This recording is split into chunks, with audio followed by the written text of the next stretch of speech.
created it and has been keeping it in balance ever since. In the Bible, it states that God has named every star in the heavens. Psalm 147, verse 4 and 5 read, He counts the number of the stars. He gives names to all of them. Great is our Lord, abundant in strength. His understanding is infinite. The verse states that his understanding is infinite. There have been so many times in my life when I feel like I have no one to talk to. Sometimes I just want someone to listen. When all else fails, talking to myself won't suffice. I feel like there is someone there to understand my thought.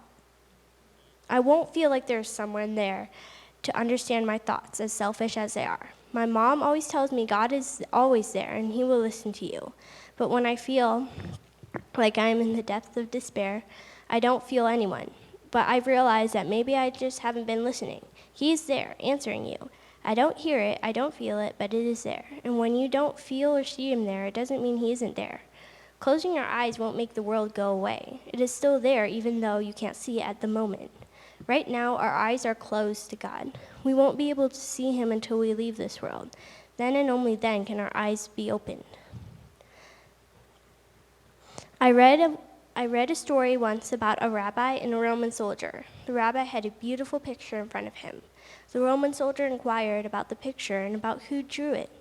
The rabbi said an ink bottle had simply fallen on the piece of paper and created the picture. The Roman replied that there was no way the picture could have happened on accident. The rabbi stated that he was right, and the same goes for the world we live in. How could something this beautiful be an accident? And even if the universe began by a Big Bang, who made that Big Bang happen? When I was about 8 years old, I came through some troubled times that produced disturbing thoughts that made me doubt my faith. Things in life felt so bad, and it felt like God wouldn't and couldn't let this happen. God wouldn't allow for my life to go this way. I have always been told that God cares about you. But right then, I didn't think he existed. But eventually, the things that were wrong were fixed. At first, I didn't think much of this. All the bad things come to an end eventually, right? But then I realized that that was God's way of saying that he still cared, and he was the one who fixed it. I only had to look very closely to realize this. Sometimes bad things occur, and we often wonder that if there is a God in this world, why do people die or get hurt? When our dear friend Miriam died, I felt exactly this way. I knew she had been through a lot, but I wanted her to stay with us. I thought that God did not care anymore, but I was wrong. He sent her home so she did not have to deal with the worldly pains anymore.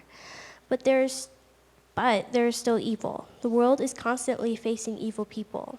So why can't evil just go away? If there was no evil in the world, we wouldn't have any way of making choices. We would be like robots, emotionless, because we wouldn't be able to choose. People will get hurt. Everyone has a negative character quality, and when people are mad at each other, negative feelings will cause things to escalate. Eventually, the world will become pain-free, as stated in Revelation 21, verse 4. But the world is not pain-free yet. We are not being repressed. We have free will. God is not controlling us like we are puppets. If he did, we would have a pain-free, problem-free world. The Bible shows us how to overcome troubles, but not by giving us an instruction manual. We look at the troubles of our ancestors and see how they overcome them. Learning the Bible is the first step. The next step means listening to God in everyday life. You may not physically hear him, but you can feel your conscience telling you right and wrong. Where does that conscience come from?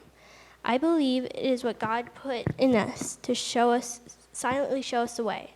But sometimes people ignore their conscience. I know I have. The conscience is there for a reason, and if you ignore it, it is like ignoring God.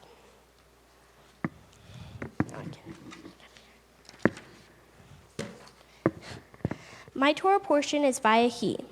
This is the last parsha in the book of Genesis. In this parsha, Jacob and Joseph died, and both Jacob and Joseph request to be buried in Israel. The importance of being in Israel when you leave life is stressed here. Israel is the place where God promised the people of Israel to live, now and in the future. Before the people of Israel came to this place, the land was barren and dry. But after a few generations of Israelis living there, it began to flourish and grow. Whenever enemies threatened the people of Israel, against all odds, Israel would defeat them.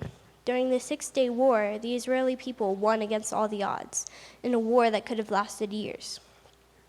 During King Antiochus' reign, the Jewish people won the battle with little means for weapons and experience. They were greatly outnumbered, but they still won. You can see God through the people of Israel. This is the purpose of the Jewish people. The Jewish people aren't just some lucky charm that just happened to be chosen. My mom is always telling us that all of our actions are how others see what type of people we are. And if we do bad things then people in public look at us and think about how terrible kids who believe in God act. They may even think that we act that way because we believe in God. I have always tried to set a good example, and a lot of the time I fail at that. So now I'm telling my siblings that it is important to behave, not just because we might embarrass our parents, but also because you are shaming God's name. If everyone growing up set a good example by being kind and helping others, the world would see God at a much different angle. Everyone is responsible to share God's light. We should take that responsibility with joy that we were given, such an important task in life. God performs miracles through us so others will come to believe in God as well. If we, God's people, choose to really and truly live his commandments.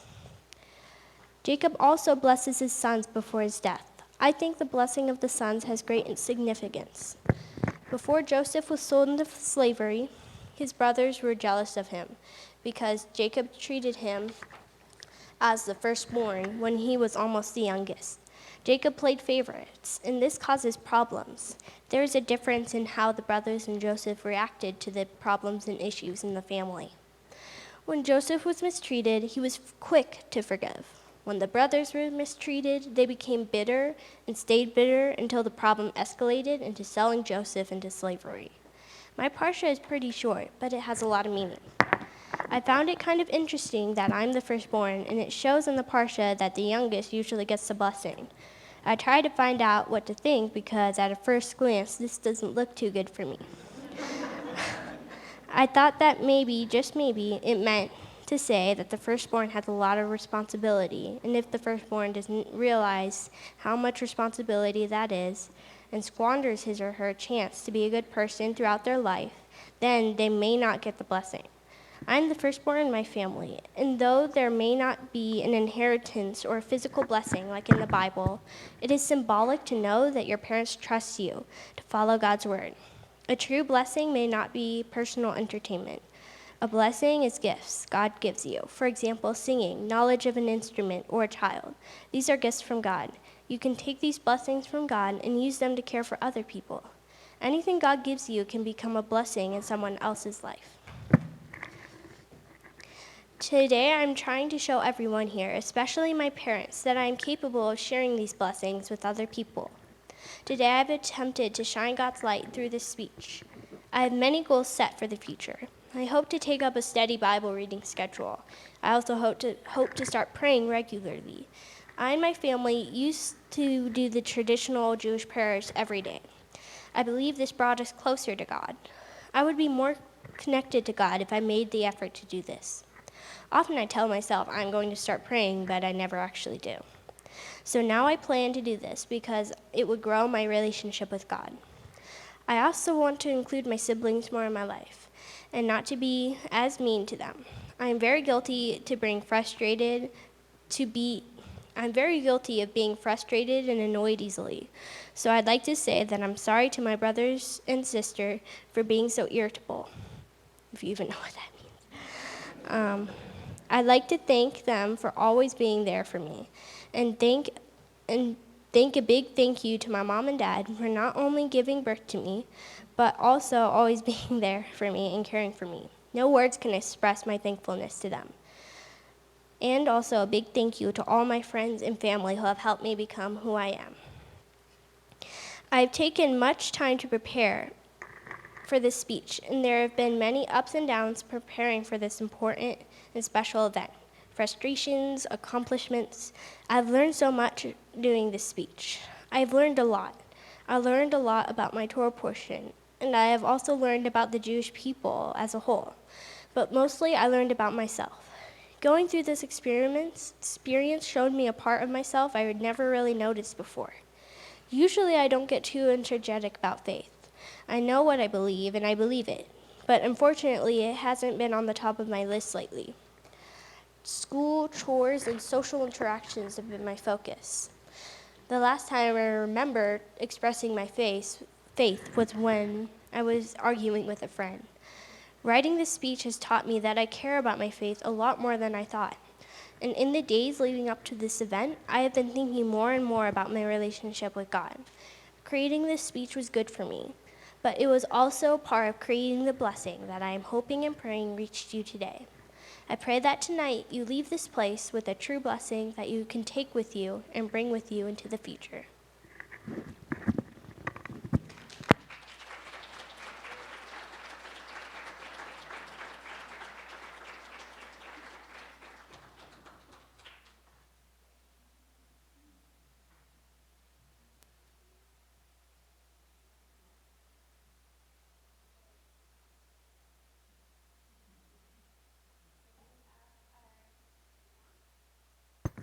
Our faithful family friends, the humble and kind helpers to our whole family to come and bless Kayalynn at this time, Pastor Jim and Mrs. Rosia Hoston.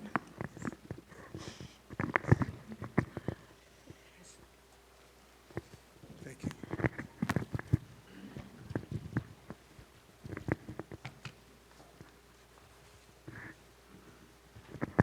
Well, Kayalynn, that was an accomplished speech, but I want to say this to you. It was more than just a speech. It was a declaration that you are ready, that you're prepared for the step that you're taking in your life. You're in tune and on time with God's will for you, and He has good things ahead of you. Thank you. Well, our assignment this evening, my wife and I, is to pronounce God's blessing for you all and to declare His bat mitzvah blessing for Kayalynn. We had an immediate response to being granted this opportunity tonight and this honor of imparting a blessing. That response that came to us was to go to the Lord for words of blessing according to His choice. But as that was done, something quickly was made known to us. It soon became very clear that this is not a time for us to be creative or original in this blessing that we're bringing tonight. It's not a time to be innovative or to try to impress anyone through these blessings tonight, because the overwhelming fact is that the greatest power of blessing and the best words of blessing have already been established. These blessings are available to us from the heart of God, and I'm not sure how to hold this microphone.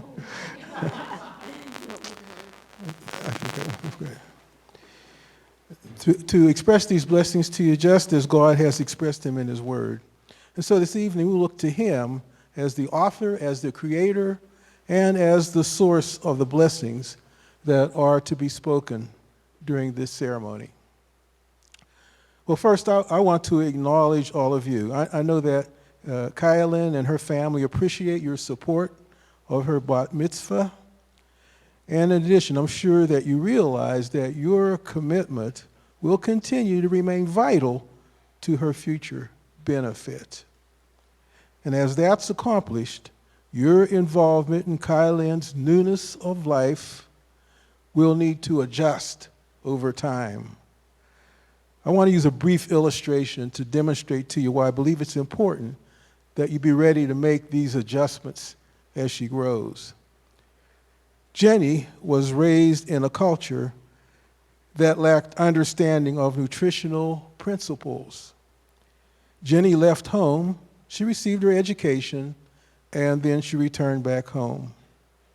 She arrived back in her old surroundings, very eager to share her new learning. But there was a problem. The problem was that her knowledge was not appreciated. In fact, her knowledge was forcefully rejected. And therefore, Jenny was very sad